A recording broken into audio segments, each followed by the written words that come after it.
Kaixo, Oiane Mitxelena naiz, Bio-Gipuzkoako bioingenieritza birsorkuntzan eta kantzerran taldeko ikerlaria.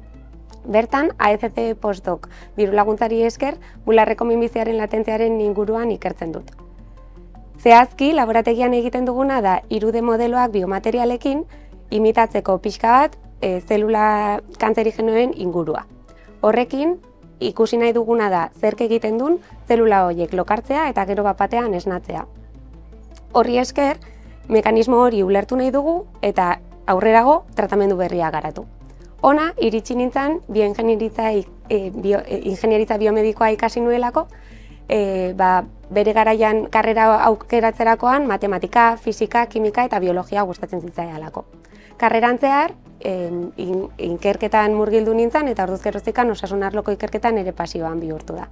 Izan ere, nire ustez, ikerketa zentroetan egiten den ikerketa da benetan pazienteen bizitza hobetzeko aukera ematen duena eta prozesu horretan parte hartzea oso aberasgarria eta pozgarria iruditzen zait.